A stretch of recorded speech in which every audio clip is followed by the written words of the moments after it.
What's going on, everybody? What is going on? It's Big Game James here, and I got my guy, Mr. George Teague. We was here September after week one. We talked some Cowboys football, and now he's back in the building for a short time. He's got his Alabama boys. They're doing their thing, so I appreciate you jumping in here. How you doing? Man, it's been a great day actually. Just watching college football and chilling a little bit, and it just man, I even had the grandbaby over today. It's most people don't even know. I got a 3-month-old granddaughter, so I've been experiencing that, and it's a little bit different with the most people don't even know it. COVID world and everything else going on. Yeah, I know everything's kind of crazy how this world is going. So nothing is ever guaranteed. So you never take anything for granted. So, it's a beautiful thing that you got to do. But I want to give you a shout out. You just got nominated for. You are going to be in the Alabama Hall of Fame in 2021. Is that correct? Yes, sir. Yes, sir. Talk about that right quick. Man, that was a blessing just to be able to get that call from the Alabama Sports Hall of Fame saying that I was going to be inducted in May 8th of 2021 in Birmingham, Alabama. It's outstanding just to be it's humbling to be recognized as one of the best in the state that have come through. And, people look at you more than just the plays that you make, but what you're doing in the community, what your family does in the community. So it's truly an honor and definitely a blessing. I'm looking forward to hanging out with those dudes, come summertime. Yeah, like I said, that's an exciting thing, man, because you was a beast at, what I'm saying? Alabama came in there. We already know what you did at Dallas, Green Bay, other multiple teams. You was pretty much good everywhere you went. And I ain't just saying that just because you're on my show. For real, man, if I ain't think you was like, oh, that's sweet, I ain't gonna disrespect. But I'm like, what I'm saying? I'm gonna say like, I'm gonna keep it real, big dog. I'm like, you was all right, you know what I'm saying? Yeah, you played in the NFL, so you got me, but you still wasn't sweet. I'm gonna say that. I ain't gonna disrespect you, but you know what I'm saying. I thought you was nice, so that's what I'm gonna keep it real. So, we're gonna talk about these Cowboys because, like I said, we talked after the week one, after the Rams game, and we were like, man, that's kind of crazy. Didn't look prepared. Woo woo woo. Now so many things have changed, or since man, week one, Dak is gone. You lost both your tackles, injuries everywhere. Zeke is not the same. Offensive line been in flux. Defense, they've been wanting to fire people. People got traded, cut. You know what I'm saying? Players came off the bench you ain't never heard of. All kind of things have been happening that we never thought that would happen with the Cowboys this season. Just give me a quick synopsis of the season, and then we'll just kind of jump on maybe some positions. I think and you're right, you hit it, man. It's been so much of a whirlwind that it's kind of hard to evaluate really how good this team is just because of all the weird circumstances of 2020. When we talked a long time ago, or maybe even before then, when we had some optimistic, I was optimistic about how good the year would be, and then you kind of go in and you see some weird calls, which I'm still seeing. A fake punt on 4th and 1 that's an end around, whatever. I don't understand that, things of that nature. But I know you have to try to overcome the injuries, and that's something different. But I'm still kind of like, man, I don't know how good we are. I've seen some improvement. We spent a lot of time on defensive backs. I know we can dive in that a little bit, but I've at least seen the defense get a little bit better. But too much turmoil for 1 year. And it might be happening with every squad. I don't know, with COVID and people not knowing what's going on. But, man, we got some stuff to do, man. I just think we're not a very good football team right now.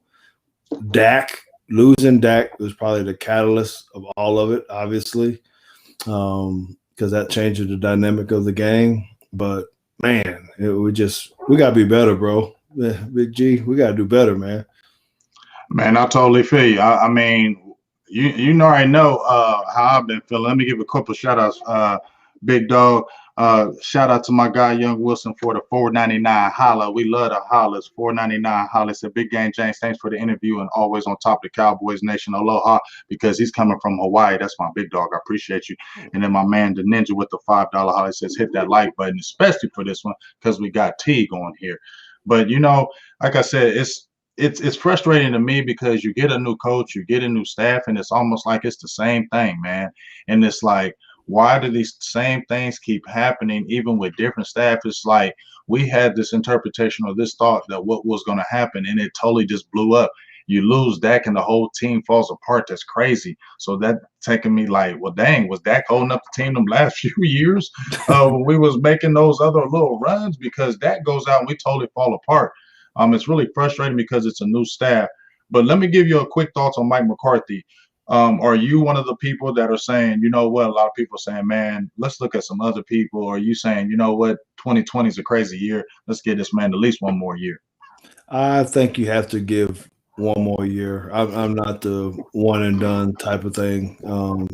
And do I question some of the calls or some of the decisions? Absolutely. Do I think that maybe he's made mistakes just trying to be so different than JG, and the former staff? Maybe so, but I don't think it's necessarily been at the best interest of what is good for the football team. I think he's made some calls to try to be different, and they weren't very good ones.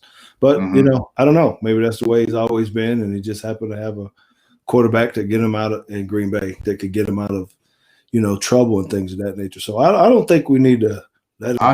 No, I don't think it's that. I'm agree with you with the first thing you said. I think he's just trying to overcompensate for the Jason Garrett thing. Like, I'm the anti-Jason Garrett. I'm not the scary guy. I'm the guy that will go for it, because you got 25 fourth down attempts leading the league, and you're only completing 48% of them. And like you said, some of them have been questionable. When we already talked about the 4th and 10. The man was open on the play, but it's, why are you calling that on your 24-yard line and you're down 20-16? The defense just stopped them and just showed you could. It wasn't like they were moving the ball, killing us. So it wasn't like you had to be scary like that. So that made me think, well, damn, you don't have confidence in your team.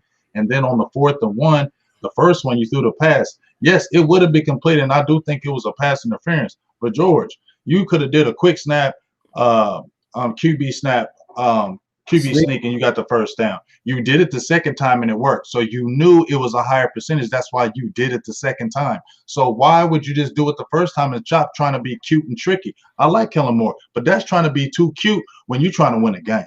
No, that's right. And that's when it's what do you say?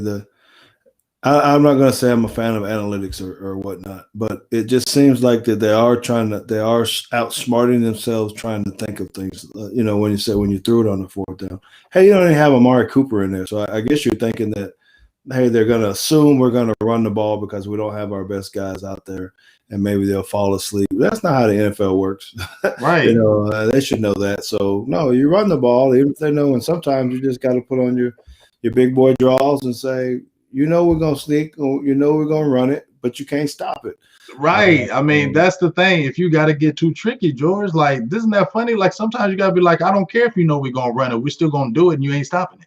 Well, you can't give up the ball in your end of the end zone when you're actually still in the game. Everybody knows, or anybody that coaches knows for sure, you have to play field position. You can't out-trick yourself, because if it doesn't work, you're going to give up at least 3 or a touchdown or something. So those aren't good coaches' decisions, in my opinion. I wouldn't be able to do that. I think my staff would be looking at me, especially my defensive staff, be like, really, bro? Right. Let's make them go 60 or 70 or 80 and not 30 or 40. So see, that's why I like having you on here, because you were a former player. As a former player, if you saw your coach doing that, how do you feel about your coach?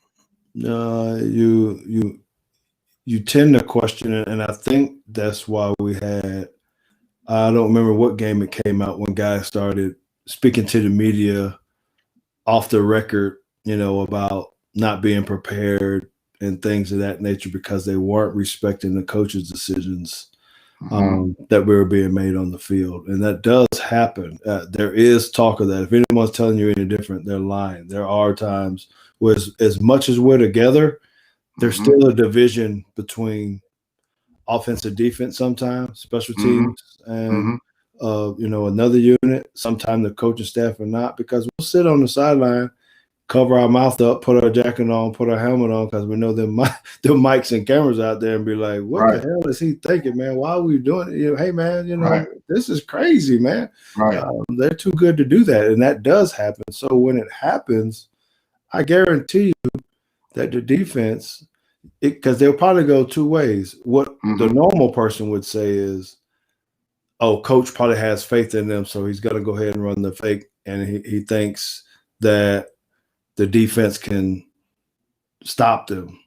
When the player is going, no, this ain't a good decision. We can stop them, but I'm in high school and we're talking about that. My high school, and I'm sitting here talking about going for a fake, you know, and the defensive coordinator will jump in and be like, hey, man, I mean, really, let's make them go farther. You know, just punt it, coach. We'll stop them down there. Don't give us, you know. So it definitely happens in the pros. They need to. I don't know, bro. The guys are tripping, man. I was really mad at that. You didn't ask me about that, but I was really, really upset when players start going to the media about staff and decisions and coaches. I think that's bogus. You should never ever do that. You got to handle that like a man and just stay in the keep that in the house. Okay, well, see, that's what I'm saying. That's why I'm glad you're on here, because we have guys doing that. First of all, see, this is the problem. People say you got to leave Jalen Smith alone and get off of him and blah, blah. But here's the thing, GT, is that if you are coming out in the media week 1 and week 2 and talking about we need to simplify the defense, you're supposed to be the leading leader on the defense, the linebacker, and you coming out, we need to simplify the defense. And then, like you said, we got the guys like D-Law and them that are supposed to be the leaders that are saying this. And I'm sorry, but then when you come back and say, oh, the coaches are putting in positions to win and we're doing better than this and that, it makes me mad, because why you say that in the very beginning? Because now I feel like you're just saying it to smooth over stuff and it's not real. And then that's where the trust factor, I feel like, leaves and it breaks. And that's where you don't have trust between players and coaches. And that's why I feel like that kind of stuff infiltrates onto the field. And that's why you have the miscommunications, miss blocks, you know, I just feel like that happens. Tell me if I'm wrong. No, you're absolutely right. I think you're right, and I know that there have been times and games and instances where things have been too hard, you know, to try to learn by a scheme. You start putting in bear defenses and all these elaborate coverages and different things. I can remember being with Mike Zimmer and him saying, "Hey, you know, we want to do this, but we're consistently busting it in practice." And he asked me as a player, which I appreciate, hey, you know, what's going on? Can we do this? Coach, it doesn't make sense. We can't grasp it. But there was a relationship there that we're not saying we don't want to do it. It's just, bro, this is hard to try to figure out with all these motions and, you know, all the things that's going on. And so there was a communication that we had in the locker room that no one knew about. We just changed it and fixed it. And they made the players happy. And he said, well, then let's do this. Will that work? But, you know, and there's some give and take. Sure, sometimes the coach is going to say, no, you're just a dumbass and you can't figure it out. We got that, but he knows who the quarterback is of the defense or something to say, hey, Jalen, can we do this? Or Van Der Esch, can we do this? Or, you know, safety, can we make these checks? And if you're busting, then you got to change it, but you can't put that out in the street. There's no way for a player to go on and say, man, it's too complicated, or that's essentially what I'm hearing, that, hey, they can't learn what the coach is trying to get them to do. Don't put that in the street, man. Just talk about it. Have a team meeting. Everybody calls a team meeting. The captain of defense calls a meeting privately when no coach is in there and says, fellas, what are we going to do here? You know, I need to go approach the coach or not. And then you handle it that way. And if it doesn't, then maybe if it goes to shit, and you got, you know, you're 3-8, and you start outlasting a little bit. That's okay. Just be prepared that when January hits and heads may start to roll and other, you know, they're starting to figure out who's going to cut. You may be on that list or be on that trade list for the summer because you can't figure these things out. Slippery slope, bro. Slippery slope. Yeah, so that's kind of crazy. Let me shout out to my guy Charlie Bridges for the $10 holla. We appreciate you with the Cash App. Thank you so very much for help growing the nation. Appreciate you. You know, George is bringing that flame like he always is, and I love getting it from the player perspective, because then it gives away from that what we think or what we feel. Now we got a player that really been through it, and then you're gonna get some more real thoughts about this. So, do you think when you talked about the players coming out saying stuff about the staff, the defensive staff, Are you frustrated with the defensive staff, or are you frustrated more with the players because this defense is one of the notoriously bad, worst defenses in Dallas Cowboys history? So who are you really blaming? Not saying blame it, but Yes. who do you really think why is it so bad on this defense? I will put that more on the defensive staff, I would say, because in the beginning, before all of it, we were bad. And I think that's the staff's issue to try to be able to correct if your players can't grasp it or if you see it's not working. You have to self-analyze every game. Man, we keep busting this cover 4 or this cover 9 or whatever it is. What am I not saying? What are we not doing? Is the linebacker coach saying something different from the defensive back coach? Blah, blah, blah. So that's a staffing issue. I was saying that from the beginning. I just thought Mike Nolan and the group weren't getting it conveyed to the players so they couldn't make those mistakes. There's a lot of technique issues I didn't think were happening in the secondary. People didn't know how to play man-to-man, didn't know where to turn. It's just stuff. And I think that was all coaching. Maybe it took that catalyst. So when I say that I'm mad at the player for doing that, I'm not saying it's their fault that they're not playing well. I think it's the coaching staff that, hey, you can't get your guys ready, so therefore, you got to get a new coordinator or new somebody to try to make it work. So basically, would you say would you do an overhaul on the staff on the defense? I think you have to. I'm going to say you might have to reposition guys, and maybe that's an overhaul, whether or not you bring in somebody else or whatnot. So the part of the pieces is so many guys will. It's different in coaching the back end than the front end. Okay. Right? So you can't take a defensive lineman coach and expect him to know how to coach the secondary. You just can't. Right. They got a lot of knowledge, but they don't know the ins and outs of how to make that person do. They might know the scheme. They might be very good at that. So I think they really got to look and say, okay, is George Edwards in the right spot? Is Nolan in the right spot? Or blah, blah, blah. All the coaches in the right position on this? And can we move them to make ourselves better? Or do we need to remove them off the staff just because they weren't getting it done? They didn't watch enough film. They didn't know how to coach. They weren't on the board. People don't respect them.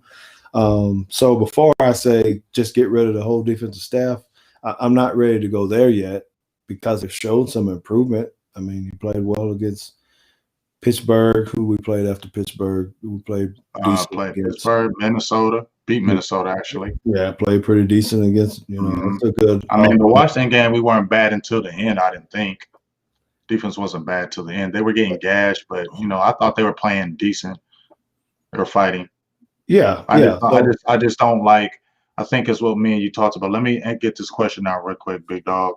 And then I want to, because like I said, I don't want to hold you too long. But man, you be having some fire, dog. It's hard to not want to keep you, big dog. You good? I'm good. Look, man, I told you, I'm saying I have to be.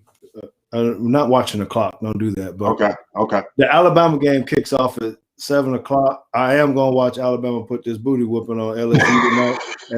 And I know you got some LSU fans in here. Way to worry about that. But I got a quick question from my guy, Mel Hayes. He says, is the talent or the scheme more important? That's a great question. I'm going to say talent only wins games when you got more talent than the other person. The scheme can help you beat someone even if you have less talent. So my answer would be scheme, because you can have some dudes that are super talented, but they don't understand teamwork. They don't understand how they're selfish. They don't want to buy into a deal, and you could be really good, and you're going to just have a bunch of individuals playing a football game, Right. And sometimes you just beat people because you have better dudes. But when you get to the playoffs, you get to the semifinal round and the Super Bowl, and everything's all matched up. Why do you think the Patriots keep winning all those years? It's not because they had all the talent. Everybody can tell you that, right? but their schemes are ridiculous. I'm sitting here and looking like, how come their defense is always ranked in the best? They got a corner, okay. Do they really have dog linebackers? No. Do they really have dog defensive linemen and wide receivers? No. But their scheme is just unbelievable. So I'm going to go on with the scheme. Give me the scheme that works. The New Orleans Saints, the Patriots, the Green Bay Packers, just certain things that tend to work, and you just plug people into your scheme. Yeah, and that's a good answer right there. I want to ask you another question. This is from my guy. He asked me this earlier. His the lunatic. He's my guy. He was asking me about Donovan Wilson because he's kind of been the godsend on the team. You know what I mean? Everybody, me and you both talked how we were like, we ain't feeling the Thompson guy. You felt like, we kind of out on him, but you know what it is. I don't know what to say about Xavier Woods. I'm out on Xavier Woods. I've been trying to feel him for the last couple of years. GT, but it's just not working. I feel like his time is done, in my opinion. But I feel like in Thompson's buffling and bad play, Donovan Wilson has come in and shown that he's been a player. I mean, he's been a guy that's gotten turnovers. He's got 2.5 sacks. He's got forced fumbles. He's around the ball. I mean, within starting after 4 games, he's almost caught up with Xavier Woods in tackles. He's everywhere, just had a 10-tackle game. What's your kind of thoughts on Donovan Wilson? And do you think, because Xavier Woods was a 6th-round pick too, but it looks like he kind of plateaued. Now you got another 6th-round pick in Donovan Wilson. Do you think he's a guy that I like him for the future, or you're like, Oh, I love the dude, man. Once I started seeing him how he played. First of all, he took advantage of an opportunity, to be able to get on the field at the right time and really show. So sometimes, you look, the staff, the personnel department will go back and say, okay, how's this going to look in the offseason? A little bit better, because he is having an opportunity and maybe he's playing above his true level. I don't feel that way, because what he's been doing is exactly what we're saying we were missing in the beginning. We didn't have anybody that was physical, that left a presence in there that, hey, if you come through here running back wide receiver, you might get tattooed. That's what he does. But he's also showed that he can play not just in the box, but he can play in the back end too. So I've watched him to see how are his coverage skills, because some guys can't do both. But when you got a guy that can do that, I'm not going to put him on the level of Jamal Adams, so don't take this the same way and people wouldn't say that. But what he brings, someone like Jamal Adams, who we wanted to have here, brings that dynamic of sacking people, stopping the run, making big hits, and having turnovers. Well, that's exactly what Donovan Wilson has. He might not look as flashy. He might not talk as much trash as this guy, but he's doing the exact same thing. And that's what we want out of a dude in the secondary. Someone that you just got to find out, where's this dude at, man? Where's he? Is he blitzing? Is he coming? Oh, he's back there in the half.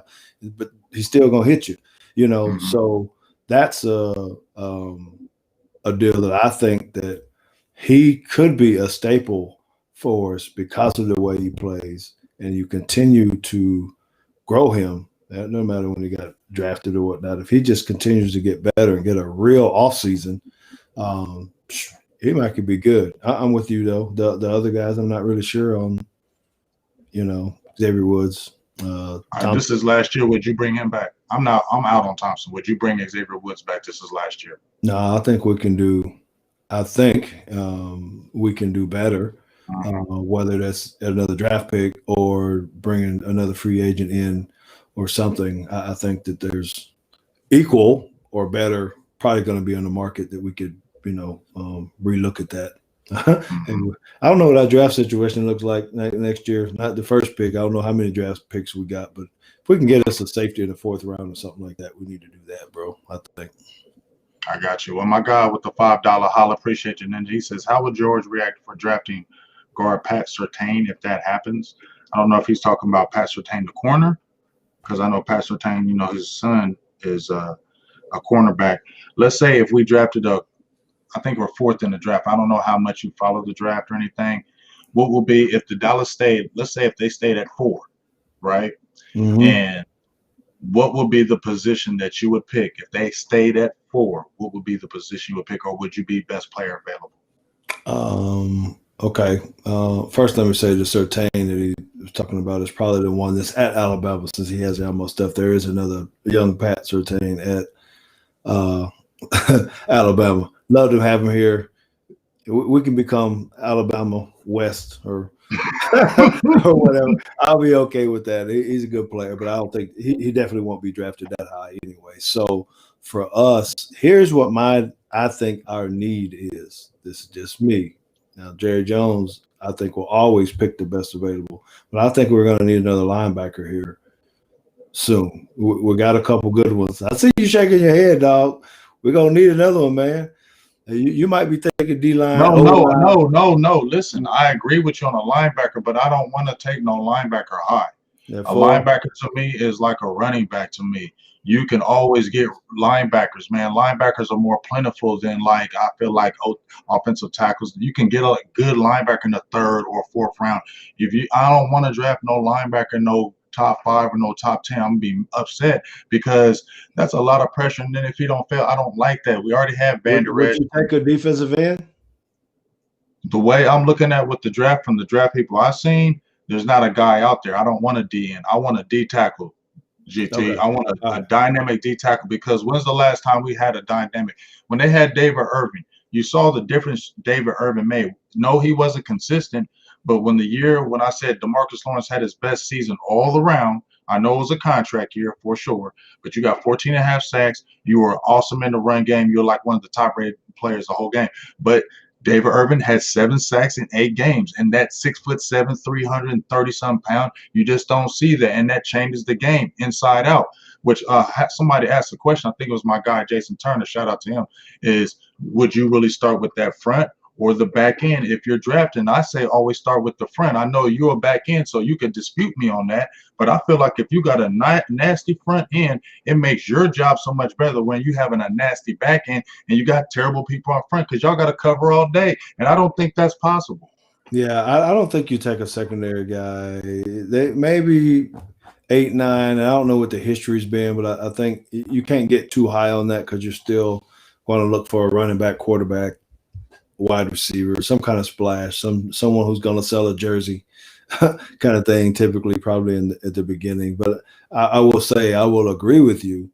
Now, when I think about what our strongest needs are going to be, and maybe it does come where they address it in the third or fourth round, we got to shore up that middle. I'm still not sold on how healthy we're going to be at the linebacker position long term.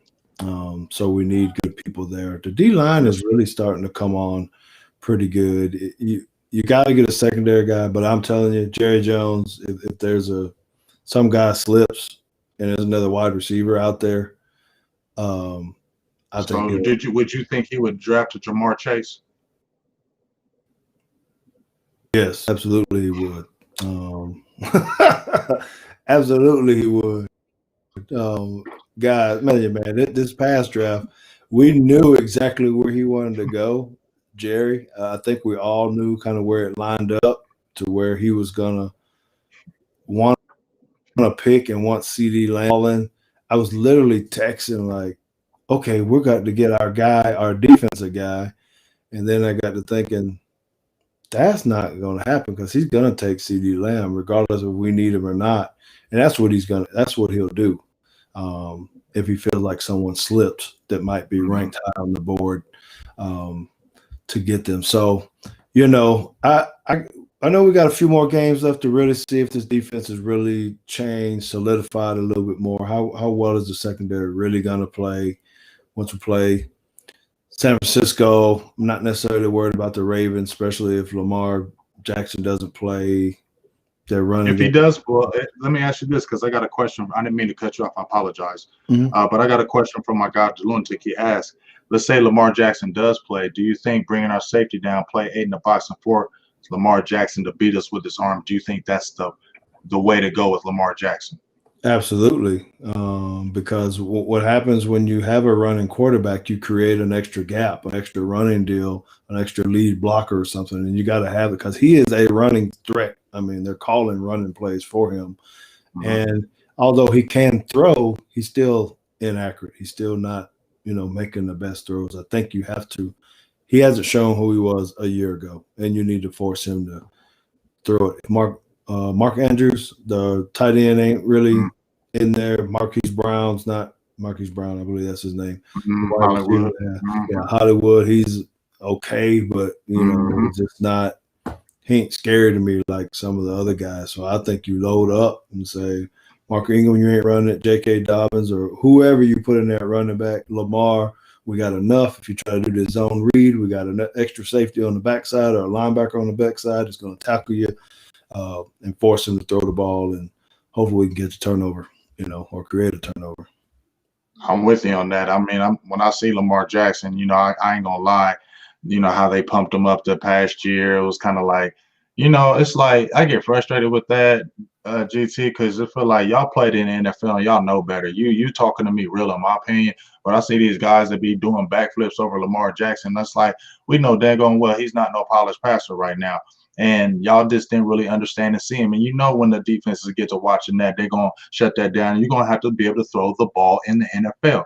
And if you can't prove you're going to throw the ball in the NFL, I don't care how athletic you were, because guess what? When Michael Vick was nasty was when after he got locked up and he came back out, but he was a passer. And that's what everybody had been watching from Michael Vick. Could he sit there in the pocket and throw the ball? And he started proving that in Philly. And guess what? Michael Vick became even a better player, because now I can still run on you. I can still hit you with a 50-yarder, but now I can just surgically go down the field and eat you up, and that's what makes you more explosive and dangerous as a quarterback. And right now, I'm not fearing that from Lamar Jackson. No, you're right. And, we always going to stick behind our brothers, man. We're going to stick with our brothers, especially when they're quarter. I get that. I'm not saying that, sometimes maybe there's unfair judgment or whatnot, but I can be real. You can be real. Analysts can be real and say, dude, he can't throw, or here are his weaknesses that we need to try to exploit to make him do something that he's not comfortable with or not good at. And that's what I would do, so make him not beat his legs. He can't have 150 yards rushing. If we can't stop the run and we know we got to worry about another runner, dude, all week we got to practice on this. When I was at Green Bay, boss, and we played Detroit, and they had this running back named Barry Sanders. You know what we worked on all week? Talk to me. Stop Barry Sanders, boss. He can't have no yards. Dude got to throw the ball. We know who, because Barry's going to break one for 80, and it's going to make a difference. And so all week, we put in the best running back on scout team that we could, and we worked on that. And you know what? We held Barry Sanders at like 11 yards or something ridiculous that he never had before. But that was the plan. It was, and hey, if your quarterback's going to throw the ball, that's what it's going to be. But we're going to take this away, and I think that's just what we got to have. But Lamar can't beat us if he is, in the game. You got to prepare that way. Right, and it's only the logical thing, because if, let's say, Lamar goes nuts and throws the ball on you, you won't like that, but it's like, hey, well, you didn't run. You weren't going to run on us. When you tried to do that, we were smashing you. We were stopping you every daggone play, so you had to try to throw that ball. So that I would take solace in that we made you that passer, because we were telling you you're not going to do this. That's the kind of attitude I want from us, GT. I still feel like we don't have that. We're not going to allow you to do what you do best. That's what I feel like the defense needs to come out there. We're not going to allow whatever strong point of your offense is. We're going to take that away, and we're going to make you do something else. That's what I want from our defense, and I feel like that's missing. In the linebacking core, sure, because I like LVE's athletic ability, but I still don't think he's physical. He plays the Mike linebacker, but I still don't think he's physical enough. Jalen Smith, to me, is a secondary linebacker. He's never going to be that guy, and he's going to be a secondary person. Like you said, I've been screaming linebackers. I just don't want to spend high capital.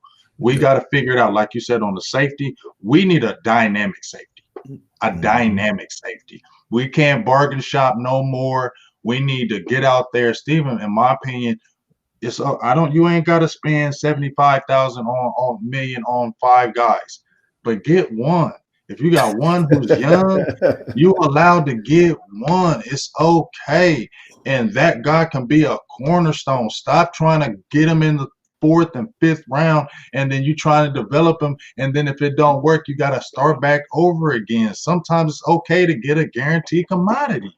Yes. The problem is we haven't decided or realized the way the shift of the game is going, that the secondary. So I guess I'll have to pose this to you and your fans: is what is really the most important piece on the defense now? I'm not saying this because I'm a defensive back. I'm just saying the way that schemes are with RPOs and their counting box and all that. You better have some damn good guys in the secondary that can play close to the line, because they're just looking. They're counting. 2 million in the box, throw it out there. You better have a doggone guy that can cover. They got giant wide receivers. You name them: DK Metcalf, Julio Jones, the kid from Tennessee Titans, AJ Brown. These guys are massive, man. You got to have some dudes that can play with these guys, right? So to me, the focus needs to shift a little bit. But I think we tend to do what you say. We work forward, backwards. Give me the D-line. Give me some linebackers. Then give me some secondary. I think there has to be a small piece of what you said. At least one or two guys that are pretty sticking good. Two safeties, in my opinion, that can hold down both sides of the field in the run and the pass game. Mm-hmm. I'm my guy with a quick question to you, GT. Mr. Jim Hoover, he says, what do you think of Trevon Diggs? I was like, that's a Bama guy. Before you say anything, we know he's a Bama guy. I picked him in my mock draft. I was all over him when I watched him. The only thing that frustrated me about Trevon Diggs is that he wouldn't put hands on people, and I know he's physical enough to do it, and he would let people get that quick step on him. He doesn't have the supreme speed. And so in the NFL, those guys can get behind you quicker than those guys in college. And I've seen some of it in the NFL. But I love some Trevon Diggs. I love it. I love what he brings to the table. He's going to be nasty. But I don't know if you got the Alabama bias, but what you think about Trevon Diggs? I don't have the bias, because I think you actually hit it on the head with the thing that bothers me about him. Now, I'll say I think he's going to be dynamic, and this goes into what we were talking about earlier. I don't think he was being taught well enough, right, at the beginning about the things that you're saying, because he was always falling into a trail technique. He was guessing a little too much. People were running past him too much.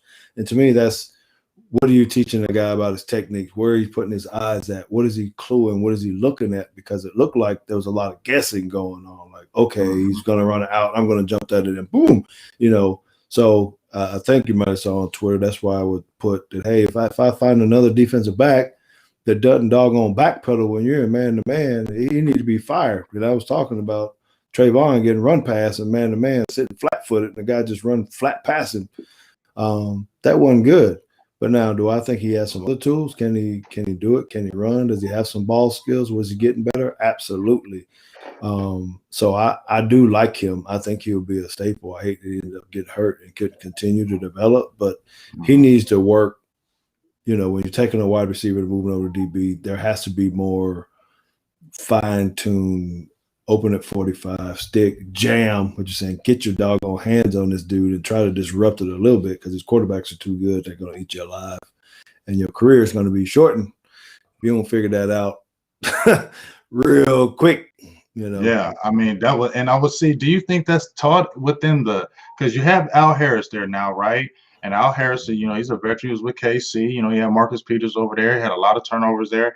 I know Maurice Lindquist is his first year, but they were even saying it with Chris Richard, how he was basically, Cheeto was saying that, what can you teach me? Because I'm not allowed to put my hands on line of scrimmage. Then I see Trevon, and I still see Cheeto not doing it. Is this being taught? Because I don't understand. If you're playing man press coverage, let me know, because you played the game at a higher level than I did. If you're playing man press, ain't you supposed to be getting some hands on and redirecting, or are you just giving these guys free release and let them doing what they want? No, you don't get up to free release someone. So when you're an assistant DB coach or an assistant position coach, obviously you have to teach the techniques that will be laid before you, either one by the coordinator down to the DB coach to you. So maybe there's a pecking order. Maybe Al Harris doesn't have any pull or whatever, even as a player, to be able to say, hey, man, we got to do this. What I know is I was under guys that didn't when I played, they didn't necessarily play, but we talked about all the things that we're talking about. You got to get your hands. If you're going to press, so there's a change up. Here's our staple. You're going to open up. You're going to put a hand on them. You're going to run, stay on top. You're going to break back to all the short ones. That's my simplified version of playing defensive back, right? But I want you to tell us. I want you to tell us your knowledge. People need to hear this. Okay, so when we talk about playing man-to-man, one of the things that I look at it, and it was proven, and this, if you watch Deion Sanders film, right? Two things it will always tell you if a defensive back, well, the first thing it's going to tell you if a defensive back is going to win the play is when he's impressed, is how he opens his feet. If he opens at a 45-degree angle, he's going to win. How about that? If you open up too far, that's when we're talking about, use all the other terms. If you open the gate, you open at 180, you've lost. We already see it at the beginning of the play. If you don't open at all, you've lost because now you're going to be in trail technique. So that first piece, we used to paint them on the field, have the camera, and soon we do man-to-man, you back up a little bit, you open, you got to have your feet in this V, right? And it needs to line up like a V. If that happens, your chances go up 80-90% on winning the play. Then the second piece is, do you stay on the top side shoulder or the backside shoulder? That's speed, that's burst, that's reaction. Even if you miss with the hands, you got to be on the top side. Trevon Diggs and these guys aren't getting there. That's why you can watch collegiate guys, and most of them, some of them are really, really good at it. You're like, oh, we need to have him. He might not be the most physical, but his technique is really good. So we weren't getting that in the beginning. I still don't know that we're actually getting that. So for me, let's look at that and see how they're actually training and progressing, and someone's going to watch the film and look at the techniques and say, do we want to change this? It goes just like, do you look at the ball when it's thrown in the air or do you not, right? I don't know which one you like, right? You want to say, well, you got to look back at the ball. Some coaches don't teach that. They say, play the hand, stick your hand in there and play his hands when they go up. Some coaches teach, no, you look, you lean. That's harder work. And so some people will take the shortcut. Don't look back for the ball because you're going to lean, you're going to miss. And well, that's lazy to me. If I'm the defensive back coach, we're going to the top level that we can. It's not just going to be, you teach, hey, if you're beat, now you look at his hands and you put your hands in there. But if you're in phase, no, you got to look, you got to lean, and this is how you do it. You take your left hand, you look back, you cheat, you put your hand on his thigh or his chest. You can't arm by him and lean, and you got to figure out where he is. And now you're in good position. But if as soon as you put your hand down, if you don't feel him, forget it. Turn around, go back and try to find a receiver because he probably just ran a comeback or a fade stop or something else, and you got to get back to it. I don't know that those guys are being taught that, bro. That's all. I don't. Everything that you just talked about, I don't see that. I mean, and it's frustrating because you got rid of a Chris Richard and you brought an Al Harris and a new guy in, and I don't see any different kind of techniques because I don't see the aggressiveness from these cornerbacks that I would need to see. And it's just like it was kind of crazy to me. And I want your thoughts on this. As soon as Trevon Diggs went down, I felt like that rookie gave us an attitude, at least in the secondary. As soon as he went out, I just already felt like, man, everybody gonna start roasting this secondary just like they was before, and now it is because I just feel like Cheeto. I'm not mad with him. I wouldn't be cool if you brought him back, but he ain't nobody I'm like screaming for. Oh, he come back. Jordan Lewis, I feel like he had his time. I'm just over the Jordan Lewis thing. Not saying I'm anybody. I'm just over it, and I just don't know why they signed Anthony Brown to a 3-year deal when I don't get him. Like, I don't know where they see where he's good. Like, and this ain't even no cracking on him. Like, it's continuously the same thing. And after so many years, it's like, where's the improvement? You're still the same person, if not worse. Yeah. Why are we signing you? Yeah. Well, the business side of it is very difficult, and I try to stay out of that as much as I can because I don't know the ins and outs. But I'm opinionated on it now. There's certain things, and we talked about that even when we were talking about the contract with Dak. It's sensitive issue to talk about because his man didn't get paid and he has a serious injury. Things of that nature that could affect the way that he gets paid next year. Maybe. Who knows? It's a very bad situation to be in. And that's why I don't really like talking about guys' money too much, because I feel you're gambling. The kid is gambling, because think about it, if he just would have took the deal at, $37 million or whatever, he's still set for life. You know what I'm saying? But anyway, I ain't going to go there, because I know your chat box over here going to be slamming on Mr. Teague over here in a minute. How did I mean, I'm just I see what you're saying in that aspect, but I don't know all the ins and outs of contract, so that's why I can't really hammer on it. That's why I don't try to go too hard, because I don't like coming out like when I don't really know something. I feel like it's misinformation. You feel me? But from what I was just seeing was with this contract, from what I was hearing in the rumors, was that contract was nice as far as the annual, but it wasn't going to be on the percentage according to these other quarterbacks. It was going to be a lower percentage than these guys. And they were saying that the Cowboys wanted him to commit even after that deal was over. And he said, I don't want to do that. I want to be able to free and see what I want. I don't know if that's true, though.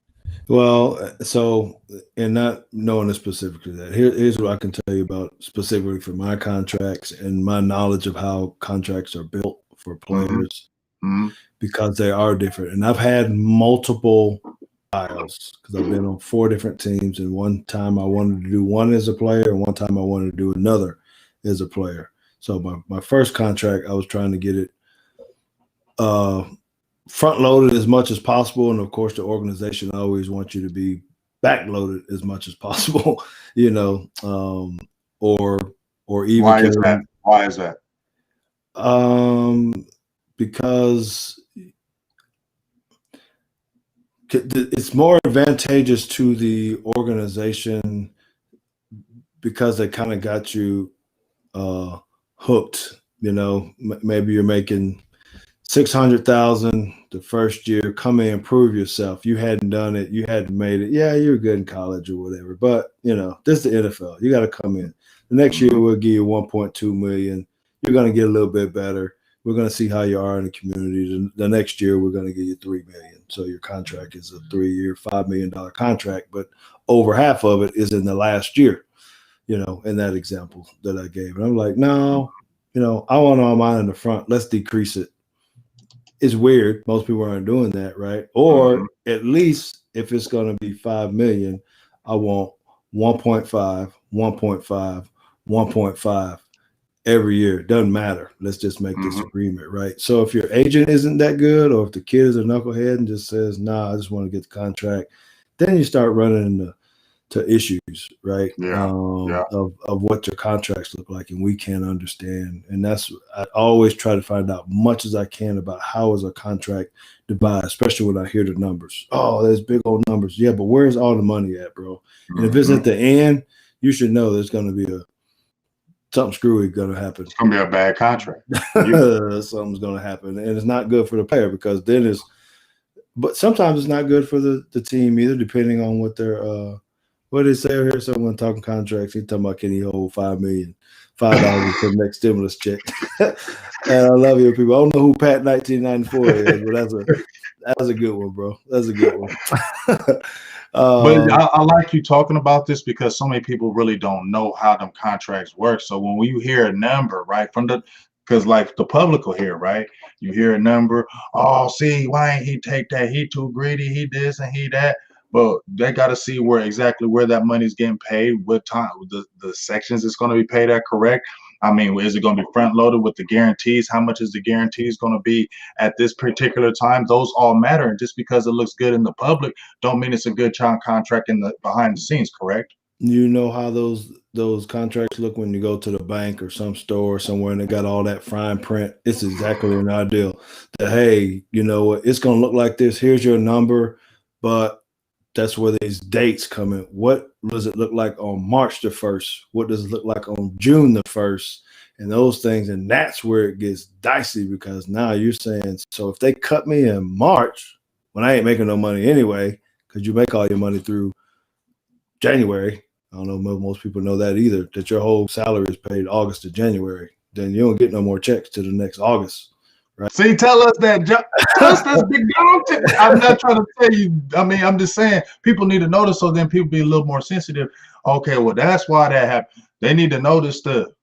Yeah, so the deal, you get paid so if I'm going to make $1 million this year, I'm going to get that $1 million by the end of the season, January, whatever the last game is. That's it. You don't get no more paychecks till next August or September when you go. So that's another part of why guys be going broke and all that, because they ain't managing their money over, that next 7 or 8 months. So, but in your contract then, so let's say that second year or third year or fourth, fifth year, that you got this big lump sum of money that you're looking forward to, be the knucklehead guy that you want, right? And you're spending too much time at a strip club and all that kind of stuff, and you've burnt all your money. And then all of a sudden, they say, we're going to go ahead and let you go in June. And they get the organization now gets to cut their salary cap number down or whatever, but you don't get any of it. They get a benefit, but you don't, and you might lose $5-10 million. And you're sitting there going, what in the hell just happened? Why did I take this deal, man? It was good. It was glamorous. It was flashy, but it's not really beneficial to the player.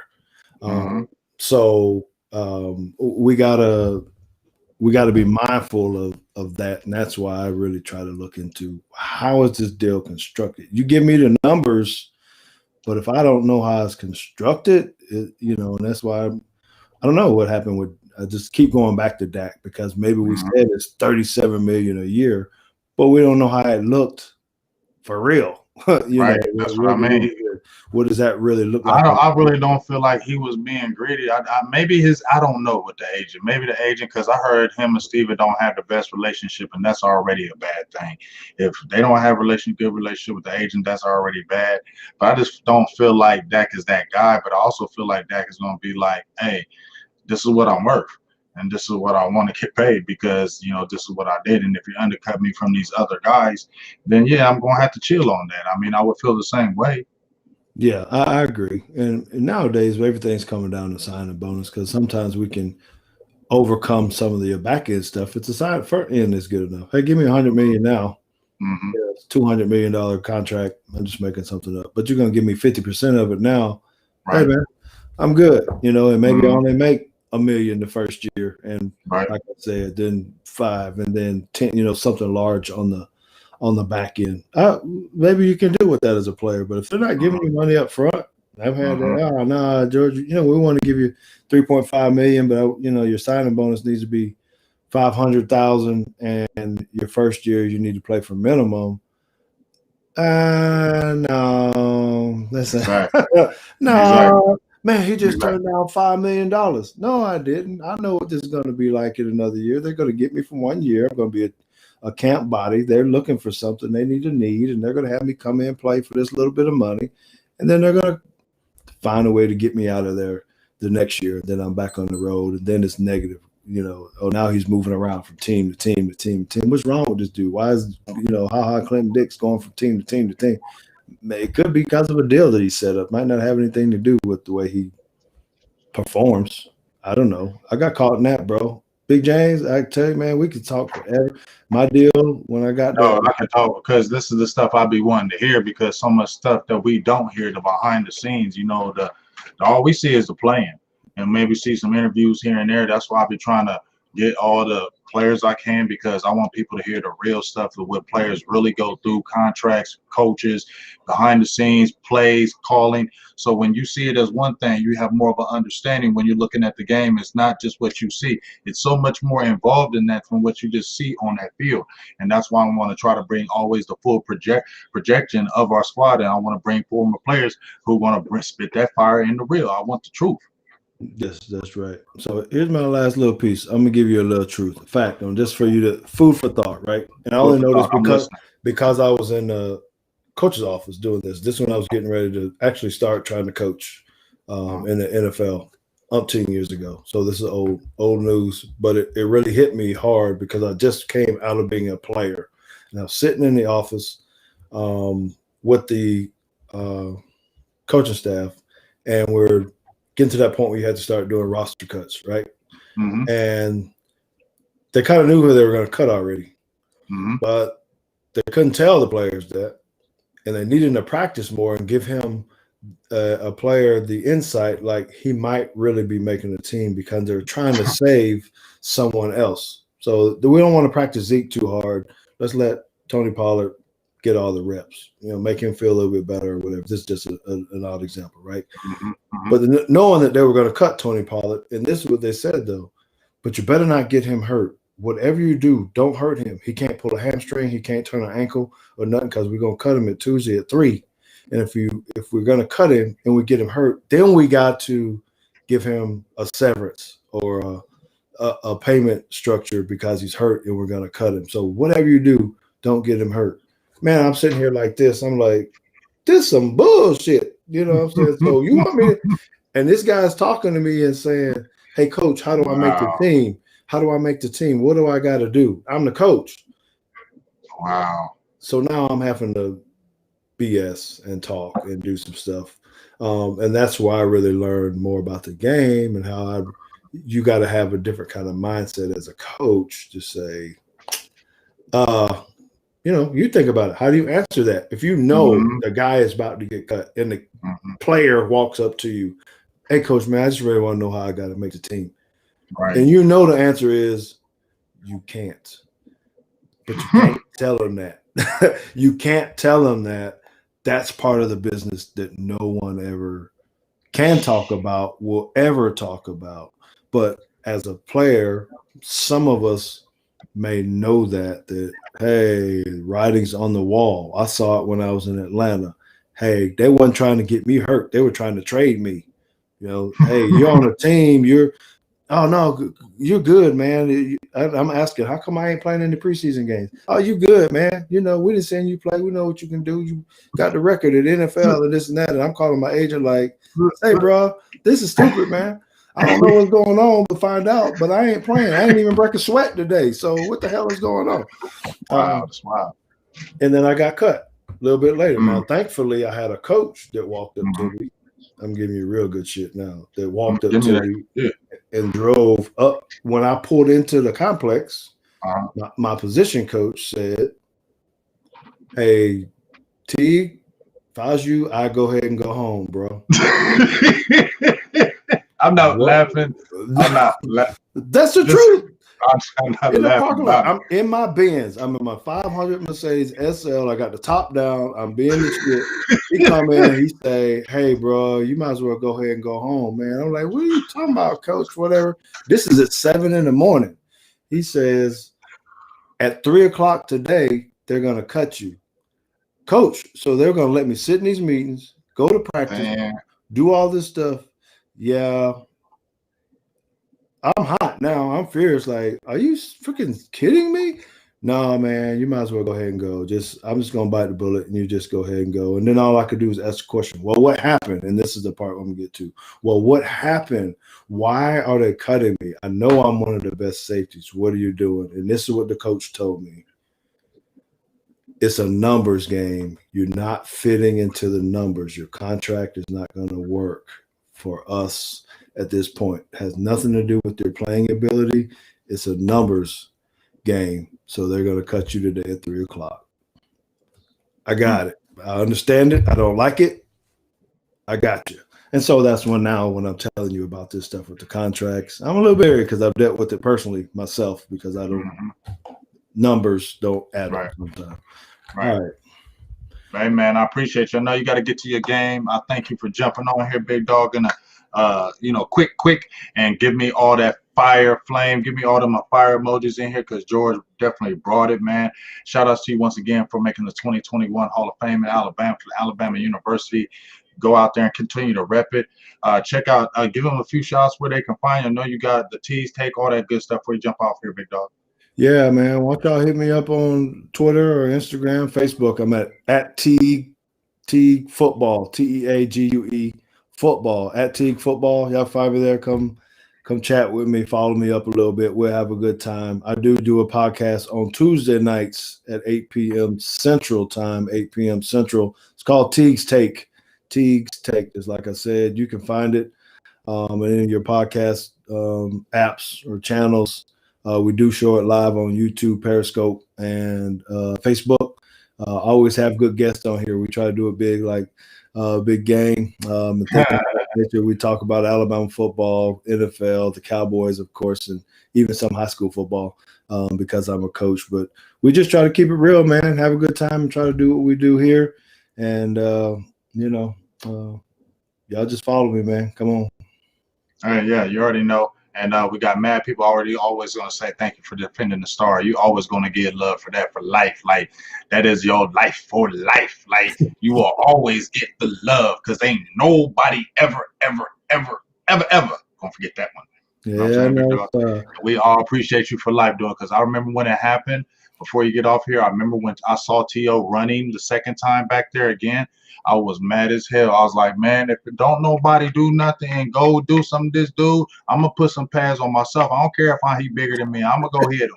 You know what I'm saying? And then I seen you come out of nowhere and blast him. I said, that's like what Smokey said on Friday. That's my dog. Yeah, that's my dog. I saved your life there because if you would have ran out there on T.O., he might have. He'd smash me because he's big as hell. He's big as hell. I might have saved your life. He's big as hell. You definitely would have saved me. I'd have been like, psych, I'm just playing. Get him, dog. Hey, man, but get to your Alabama game. Much salutes to you, your family, your daughter doing her thing, man. I appreciate you. We're definitely going to talk again, man, and just be safe out here in this COVID. All right, man. I'll see y'all later. All right, peace. All right, my guy, Mr. George Teague in the building. I'm about to jump off of here as well. My members, I told you we was going to do that thing. I didn't really get to holler at y'all. Tomorrow we can get it popping because I think I'm going to eat. So who jumped in there? The Lunatic, Jim Laws, whoever, my premium or my deluxe members. You know what I'm saying? There ain't no game tomorrow. We can jump in. And if y'all want to just jump in and just talk shit, I don't give a hell. Just jump in here, my members, and we just have a show for y'all. That's why I jumped on here and was telling y'all that. It ain't got to be nothing like we talk Cowboys, talk whatever. You know what I mean? And, you know what I'm saying? Since there ain't no game tomorrow, I don't know if we're going to do like a game like with the Eagles, whatever. I don't think we are. But regardless, you know what I'm saying? Let me know a particular time. I can send a link just like with this, with the restream. Get in my thing, my box, and just tell me, yeah, we can bang it out tomorrow, like morning time, whatever. And then y'all just jump on. You don't have to have a video. You can have an audio on there. If you don't want to show your face, you can just have an audio on there if you choose. And then you can just be on there and just talking shit about Cowboys, whatever. I don't give a hell. You know what I'm saying? Just be about my members. Straight up. All right. So that's just so y'all know. Appreciate you, Pat 1984. Yeah, what's up, Terry Turner? Appreciate you. I appreciate everybody for the donations. I didn't give a shout out to my guy. James Tyson, he was on my Facebook and he was asking where he could support, and he sent the $5 holla. So I definitely appreciate you, James Tyson. If you're still in the Facebook chat feed, I definitely appreciate you for helping the nation grow, man. It's a grind out here. You know how we do. But man, did George give some great insight? That's why I like bringing George on. It's funny because he's always like, I could talk all day. I'll be like, well, go ahead. Like I want to hear all the nitty gritty, grimy, I want to hear everything because the people need to know. So when you hear contracts, you get what I'm saying? Because so many people are in the dark. Let's keep it real. I'm keeping it so real. Like I knew about my Cowboys and knew about football. I ain't saying I knew more than the next man, but I knew about my shit. But when I really got into media and really started really deviling and took my quote unquote a lot of my fandom away and just started really analytically looking at the Cowboys, my eyes open to a lot more stuff I never knew. You know what I'm saying? Especially with contracts. I never looked at contracts when I would follow my Cowboys back in the day. I knew players. I didn't know about contracts. Then when I started really studying contracts and looking at the percentages and when they get paid and when they don't get paid, just like when George was talking right here, you know, when their signing bonuses happen or, you know, it's like, okay, yeah, this changes everything. You start thinking about a player now. Now you start changing your views on what you think on ownership and players. You know what I mean? And that's why I want the players to come here and talk about those things so it enlightens, because I always want knowledge and I want to give the people who are listening to the channel knowledge too if they don't have it, especially with a player who was, let's not say a secondary player. George Teague was doing his thing with Dallas. You feel me? So I just, oops. I really appreciate him. I hope my sound didn't go out a little bit. But I really appreciate George coming on here. Came on here. I hit him up a couple of days ago, text him and say, hey man, can jump on here, dog. I ain't talked to you in like since week 1. I know you be busy, but come on here and jump on here with me and let's talk some stuff. And they hit me like, yo, I got this game. I'm jumping on the NFL, blah, blah, blah, but let's do it. That's why I appreciate guys like that. They don't be having that. I appreciate NFL players like that. I get it. You get tired of people bugging you all day and hollering, man, come. I get it. Leave me the hell alone. Trust me, I get it. But I do respect those players that are like, you know what? Hey, let's do this. And now they don't have the head in the clouds like, who are you? You're not who from the NFL Network. No, I'm not doing that. You know what I'm saying? Like, okay, my bad. Because the NFL Network motherfucker know more than me. Maybe, maybe not. I don't know. Maybe. I don't know that though. Because you be having a lot of people behind the scenes helping you on shit. I don't know if that's all y'all stuff. Let's keep it all the way funky. You know what I'm saying? People behind the scenes be doing all y'all's work. We ain't knowing that. Them ghostwriters. Let's keep it all the way real. You know what I'm saying? So that's what the people need to hear, y'all. You know what I mean? People need to hear the truth. You feel me? The people need to hear the truth. Fuck all that other shit. Excuse my language. We need to hear the truth. You know what I mean? And what's really going on. So I appreciate y'all. I'm about to, you know what I'm about to do. Y'all know what I'm about to do. We ain't trying to have that happen. Although I want to see X throw that up. I don't want him to kill us. I don't want Dez to kill us, but I would like to see him get a touchdown after we beating y'all by 30. Then get your X. But it's going to be good to see. I think he is going to score a touchdown, Dez, when you're just talking about that before I get off here. I think Dez, maybe it's not me, but I just feel like those things just don't happen in the world. You know what I mean? Where you had an opportunity, you leave Dallas in not the greatest terms. You go to the Saints, you're getting ready to play us, you blow out your Achilles. Oh, the hyped up matchup will never happen. All of a sudden, you get signed with the Ravens. They're on the Cowboys schedule. You get put on the main thing, the main roster for the whole year, and you're getting ready to play the Cowboys. I'm sorry, all that just kind of adds up to me scoring a touchdown on you. That just adds up me scoring a touchdown on y'all. It's set up. You ever just watch games or you seen games before the week happens and you're like, this is set up for this to happen. This is probably going to happen. The thing that you probably don't think is going to happen is going to happen because the way it's just setting up. And that's just what I feel about this Baltimore Ravens game. So, especially with Dez.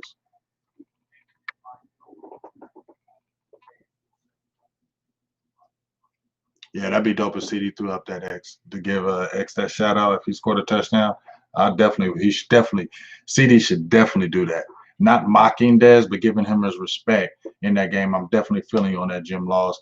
If CD scores a touchdown and he's wearing that 88, he should definitely throw up that X and respect the Dez. That would be dope. I don't think it would be a disrespect. I think it'd be a respectful thing. Give him a shout out for how he repped that 88. You know what I mean? So I think that'd definitely be dope. And one quick last thing also, I don't know, I think I did a show like a few days ago and I was telling y'all to, keep me in your minds when I thought about this job situation, like what I was going to do. You know what I'm saying? Like, what was I going to do with this? But I made my decision, and I don't know if people actually thought. I feel like people did think about me because it was my decision was becoming easier. Like, when you feel like people really actually think about you, and then you just see like things happening like in the life, and I feel like, damn, people were actually thinking about me because I feel like this. I'm not being spooky and weird and shit when I say this. I just feel like I don't know if y'all ever done that, but I just feel like people were really thinking about me. So things worked out the way I wanted because I was going to be running this particular cell phone store that was a reputable company, running the store, be doing everything. You know what I'm saying? I was going to get money, get good money. I had some stuff I could do on the side with it as far as, side money, advertisement, things of that nature. But I didn't want to leave my job that I'm currently at, and it's a regular ass job. Y'all seen in my dog Root Glock, he always be trying to climb me with my tie. But I love my job with tie. It's regular, but they pay. You know what I'm saying? The benefits is great. The schedule is cool. I work with cool people. I don't have people stressing me. And when if I work somewhere else, I work by myself. I don't like working with a bunch of people. Feel me? I don't like working with a bunch of people because I don't like talking to a bunch of people. I don't want a bunch of people bothering me. I want to left alone. I don't want people talking to me all damn day. You know what I'm saying? I want to be in my own little world. And if we talk, that's cool, but don't talk my head off. That's where I am. And I like working by myself because I can get stuff done by myself. You know what I mean? You ain't got to worry about me. If the store need to be done and it's going to be done, I'm going to have that stuff popping the way it is because I'm by myself. And ain't nobody going to be talking about me saying I don't know what the hell I'm doing. So that's why I like it. But I was like, okay, I'll just do this part-time, and because my job was giving me my hours, but COVID messed us up. But I was working like 1 day a week. I was working a Saturday a week when COVID came. And if y'all want to listen to this, just listen to it because I kind of want to talk about it. I don't give a hell. So I finally got off child support. Lord Jesus, hallelujah. Okay? It was great. I paid my child support all them damn years faithfully. And I got me a job that was making good money. And guess what? I was going to see a full check. You know, them dads out there know that you get that money taken out that check, how good it feel when you finally got a full check. So I finally was like, all right, I got a full check. Check this out. The first check I get, full check, I'm feeling good. Like, okay, now I'm about to do this, do that, do this. And then these fools come with COVID. Money gone. Now, they was taking care of me. I was working 1 day a week, and them check was still nice for the 1 day a week they was giving me. You know what I'm saying? So I can't front. So COVID's done. Now I'm like, okay, let's get back to this full-time hours and shit. Now these motherfuckers like, nah, we slow. We ain't got the volume like it used to be. You only gonna work like 2 days a week now. I'm like, hold up. I'm full-time. Y'all better figure it out. I'm not getting no hours here, so I'm pissed. Mad at the world because I actually like this job. So I'm like, okay. I'm telling Boo thing, I'm mad at the world because I'm mad because I'm like, I actually had a job I like. I don't like jobs. I don't. I like working for myself and by myself, me. Okay? I don't like somebody else telling me what to do. Period. But if we in a cool environment, I'll listen to you. I listen to you in a cool environment, you know what I mean? But I think y'all was really maybe talking in the spirit for me because it opened up where I could work at a different place, and I wouldn't, because like I'll be working like 4 hours for me, like in a day. I need that more than that. So the other spot I'll be working at is far as hell, like almost an hour drive, but they taking care of me on my boo thing. No, I'm getting money on my travel time.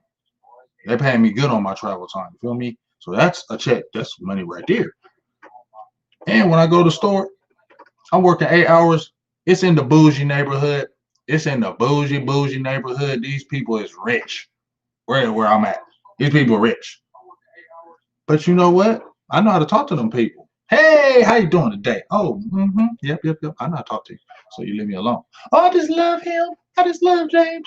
You know what I'm saying? Here, tip. Don't think y'all they slide. Oh, we gotta say no, but then say yes. So I ain't in trouble. Be like, I just love some James. He's so nice. You know what I'm saying? I don't be that nice.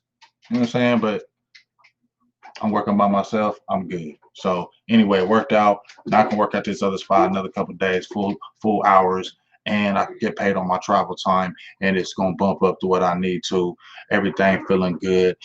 People, my homie that work at the job, my dog Dylan. You know you goofy if you watching this feed. You goofy as shit, but you my dog. I know. I'm not saying nothing. All right, don't be you be in this feed not saying nothing. I know y'all be in this feed saying nothing, but if you're in this feed, that's my dog. You goofy, but I ain't want to start working with him. He cool as hell. You know what I'm saying? We talk intellectual talks. Feel me? I like that. I'll be trying to say something. He'd be like, nah, no. I know that. I read it. No, it's actually 2.7% on that. I was like, hey, that's not true. Okay, yeah, it is. And then I check it and it beat. So. Hey, ho, CFS, what's up, baby? You know what I mean? I appreciate you, Chris Kellens. I'm about to blaze anyway. Jim Law said he finished paying child support. Yeah, y'all know if any of my brothers ever played child support, woo, that's a dance I did on. Bands to make them dance. We all had the girls. We was playing that song earlier about the girls. Bands make them dance. Shit. That child support getting off child support was making me dance. I was dancing like, and I ain't no whack ass father, but buddy, I ain't gotta explain it. You know what I mean? So, but you know what I'm saying? We about to 0-2. I'm about to 0-2 for in this piece, and get my mind right. You had him say hi on one of the strings. You said what? You had Dylan say hi on one of your strings. Did you made him say hi? Did he say it just now? No, KMT was saying you had Dylan say hi on one of your strings. Oh yeah, I did. Yeah, by Lane, he know it is time to smoke. Booth ain't getting me right now. You know what I'm saying? Yeah, I made him hi. I think yes. KFT saw it. I made him say hi. I made him say hi. You know what I'm saying? Dylan cool as shit though. I don't like Dylan cool as that. I like him. He cool. That's my people. Yeah, Bobby McLean. See, he know. And I feel good not to pay that child support. Boy, that's a. And I was getting smacked, y'all, for one kid. Ooh, my oldest was already. I got smacked. Ooh. That ain't no joke. Appreciate you, Pat, 1984.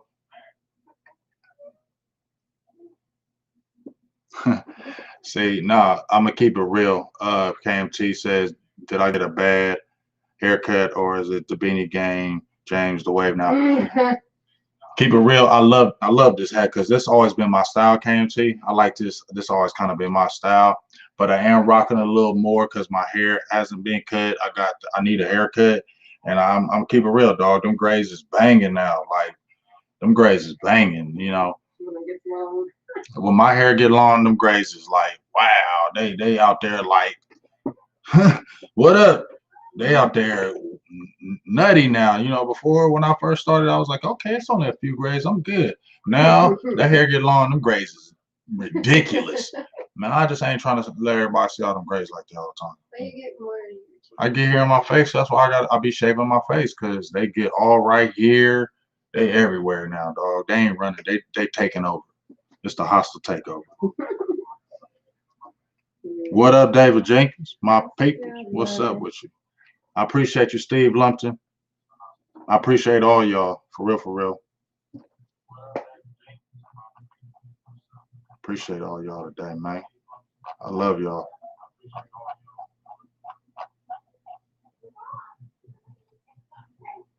Let me get on. Sometimes I be like talking to y'all because y'all cool peoples. You know what I'm saying?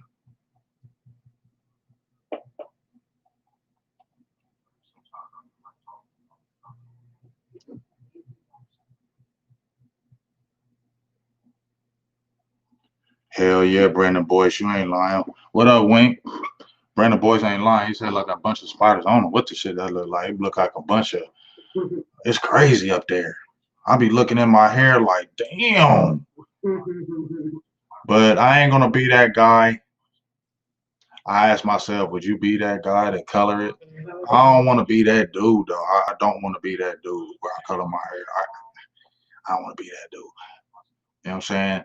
And, you know, I got a little balding in the back, but it's at the top, so it ain't crazy. I give me a fade. You can't really tell. So I ain't one of them dudes. But I'm also not going to be one of them dudes that if my stuff start dropping off in the front, I'm not going to be that dude where it all going right here and I'm keeping it right here. I ain't being that dude. You got me all the way bent. As soon as it start getting, because it's still thick up in here, as soon as I start getting thin, dog, I'm out. I'm cutting all that shit off. I'm cutting all that shit off.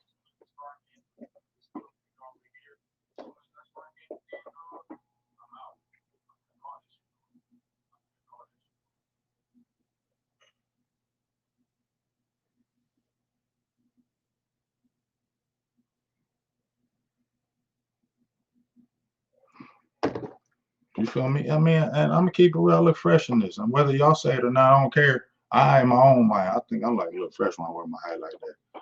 I just feel like I like to look. Gonna kind of rock anything with it. You know what I'm saying? Like I can wear a suit and wear a nice little hat like this. So it'll be okay. Mm-hmm. I like that. Mm-hmm.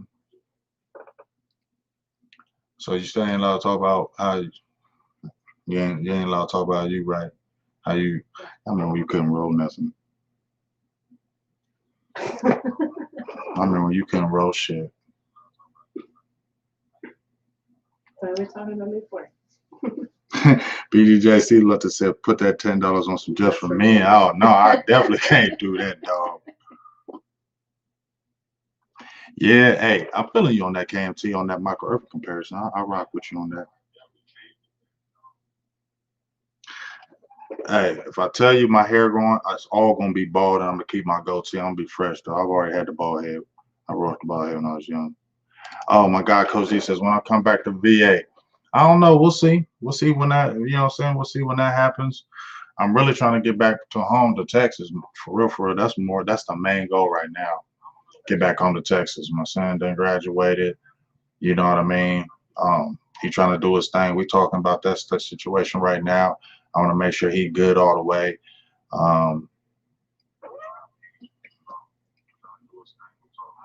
But yeah, I really appreciate y'all, man.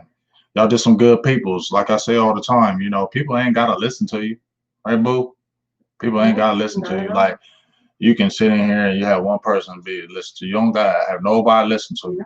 So the fact that people jump in the feed every time, I always respect that people listen to you, or you know, people like messing with you. Like, hey, I F with BGJ. You know what I'm saying? I like him. I fucks with him, and that's always grateful to me because shit, nobody gotta listen to anything you say. And everybody can say you stupid as shit. You ain't nobody listening to you. You dumb as hell.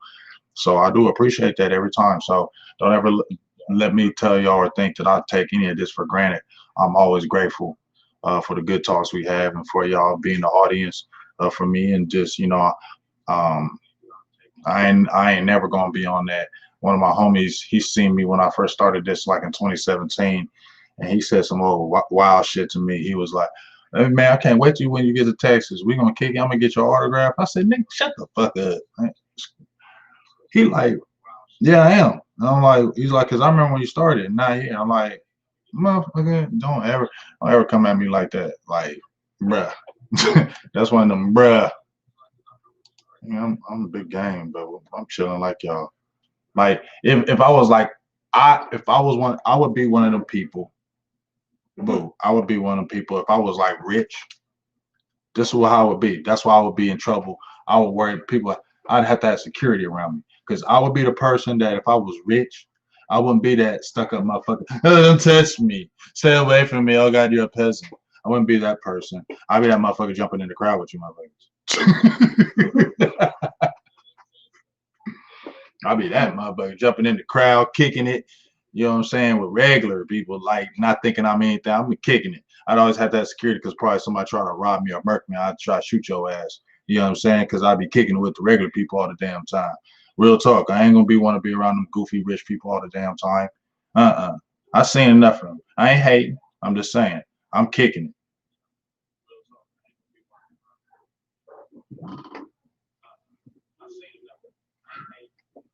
Yeah, she be friends. I'm trying. She don't want to tell me say nothing, but I ain't saying no name. So if somebody watched it, whatever, she couldn't roll worth shit when I first met her. Terrible. I'm talking about Tony the Tiger terrible, and she wasn't great. She was whack. I was like, for real, give me that. And it was like me doing like 72,252 blunts. You know what I'm saying? 7,000, but it was 7,000. But I gave her props. I think she took it personal and said, you know what? I'm gonna let you know my roll game gonna be nice. Roll game. So I said, okay. She said, roll game. I said, okay, look, you know. And I was like, one day I was like, man, when you going? I'll never forget it. I think that's when she did it because I remember I was mad as hell because I had to roll like 3 of them and I was tired of doing it. And I'm like, man, when you gonna learn? Like, when you gonna learn to do this? Like, you doing it.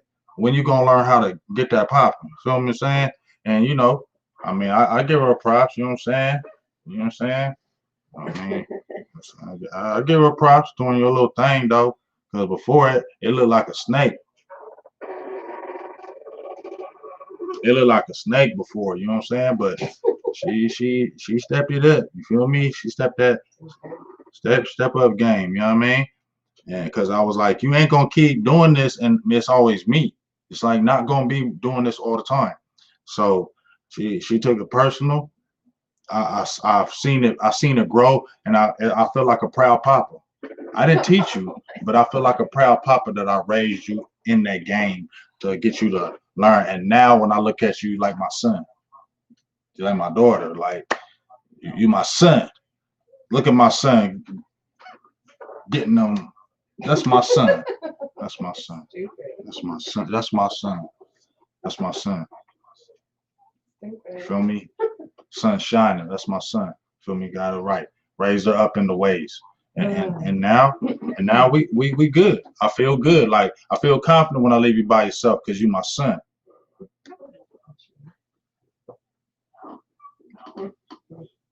What's up, Philly Notion? Man, I appreciate you saying I'm the real one. I mean, I ain't even going back and forth. You know, when you say my team is butt cheeks, bro, like that's not even a conversation we even trying to have no more, dog. Like we can't even do the back and forth. Like you can never. Oh, that's why you're in the bottom of the division. Come on, dog. Like really, this. If you a fan in the NFC East, this shit, there shouldn't be no talk from no team. We just watching football because all the teams is ass.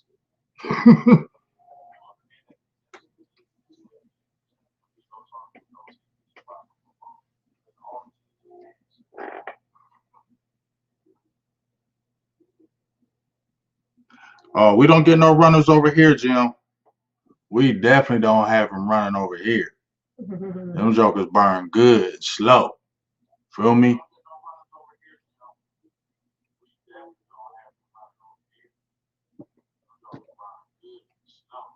Put it in there. Which one? Which is in this? This one.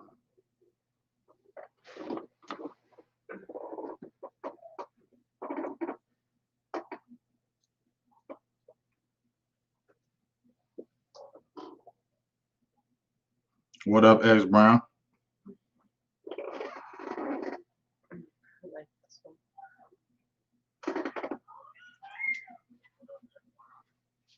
We're gonna start it.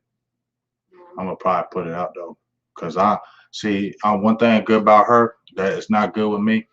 I'm abusive. Okay.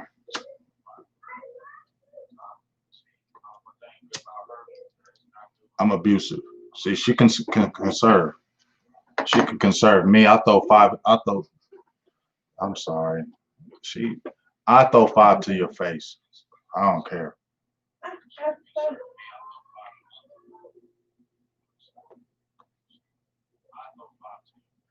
I don't care. I'll be abusive with it. Rest in peace to my dog G Nut. We did like 25 in one night. I ain't lying. That's on my kid. That's on my son. I ain't saying we beating records like anybody else by 25, and I ain't bragging. I'm kind of bragging because I was back in the day when you being stupid. But 25 to the face, my nigga G Nut. Rest in peace. 25 to the face.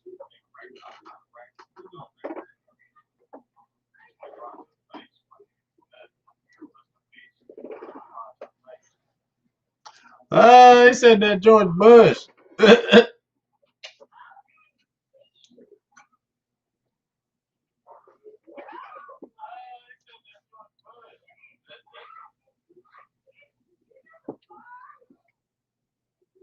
Is it Chicano? What's up? I see some new people in here, but I appreciate you, Philly Notion. You know y'all about to get ate up. Kenneth Lott, what's good with you? And you know you ain't sweeping us. He's sick of being in the ring smoking them squares, you feel me? Make sure you don't stop.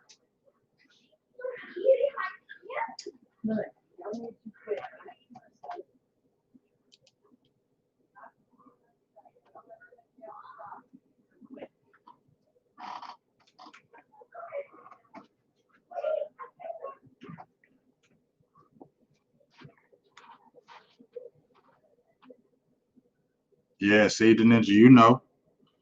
Said, bro, I'm the same way. My wife can conserve. I'm gonna stay blasted all day. That's me, dog.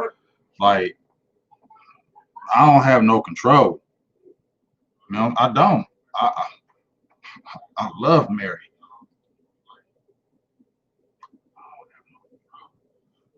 Like, I love Mary. She be saving. I be happy because I'll be like, well, I can't talk. Let me be quiet. I gotta be diplomatic over here. She worried about stuff, so let me be diplomatic. But that other person, you know what I'm saying? That other person, who the hell no boo thing? Like, you gotta be a real smart person. I get it. Me, I don't care. My job, you can 024 my peoples. You know what I'm saying? My job 024. I ain't even trying to be that dude, but it's just this gonna happen. That 024 gonna happen for life. For life. Like corruption. I don't know if it was corrupt. Blaze up the chronic so I can get high. I promise there's no chronic to the day that I die. I felt him. I said, that was my lyric.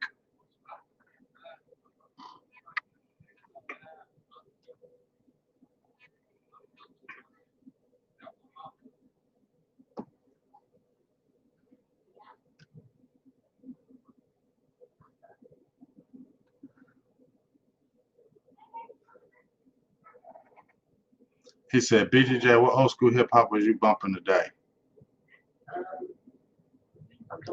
We was bumping everything. I was listening to Lil Scrappy today. I was listening. It's not super old, but it's older than now. Well, I was listening to Lil Scrappy because I was listening to a lot of drill music, a lot of kill 'em, shoot 'em up, bang bang. I was listening to a lot of that today because I went out to work out with my cuz for my boxing, and I know you're like, damn, you doing this boxing? Yeah, I'll be all right though. But let's say I'm gonna end up wanting to do another one. I got calm.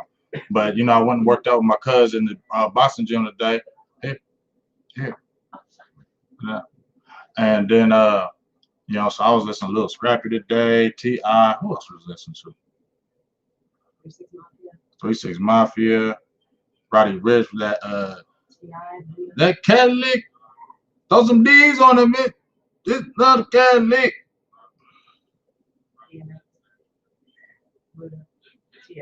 We listened to some Luda. There was a lot on that South, that Atlanta GA today.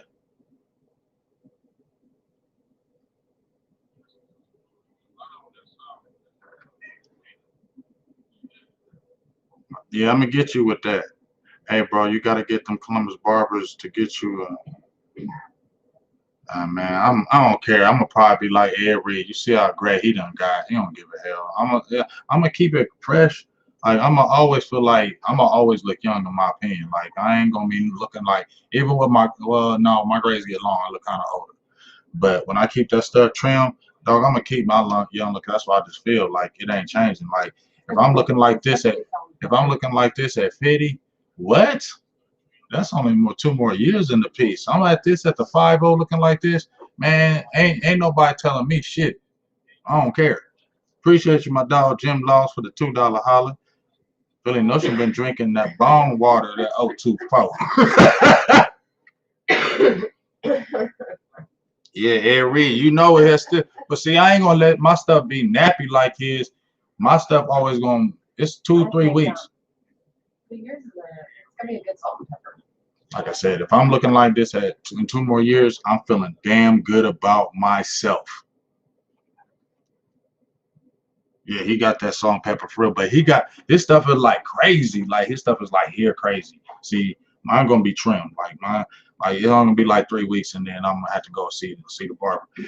Shout out to my barber Mika. You know what I'm saying? First lady barber, I really let mess with my hair. I didn't never let a female cut my hair. And no disrespect to the ladies. I promise you, never disrespect the ladies. But I had my own barbers pretty much my whole life. And then my one homie, he kind of just did his thing. He was going to do his thing. He was traveling back and forth, so he couldn't really do it. So Mickey always had her own shop. So she was like, let me cut your hair. And I'm going to keep real. And she told me, I was like, I ain't having no lady cut my hair. She's like, I get your head tight. And I'm like, nah.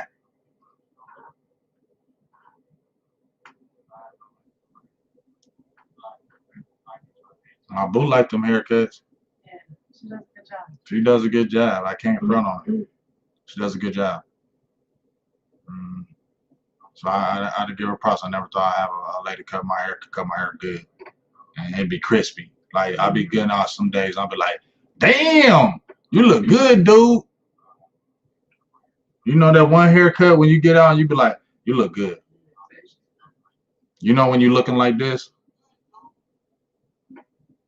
You know when you got the lip turned to the side, when you're looking in that mirror, it's just fresh. You're like,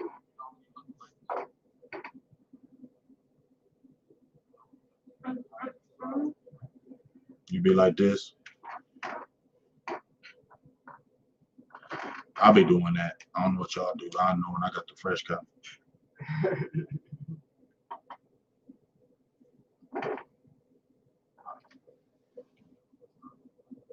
I might give you some of them, you know, boo thing looking. Might do this.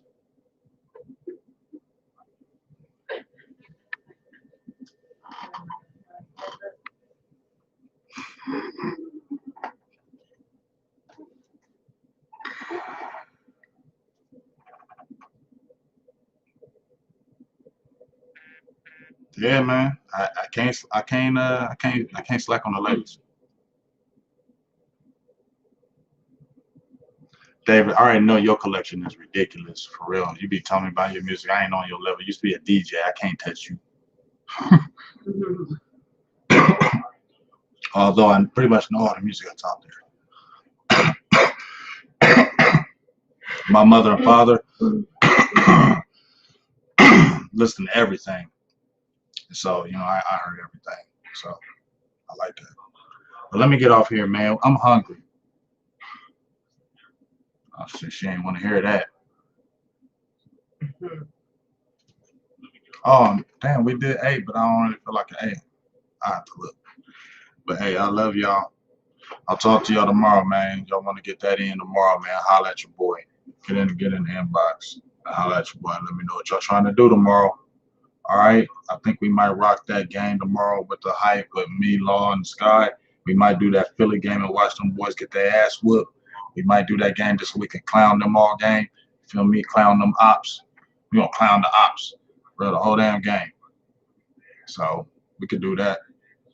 So just holla at me. Let me know. All right. Big Game James, Silver Blue Nation. Appreciate my dog George Teague for the great interview again, stopping by. Love you guys.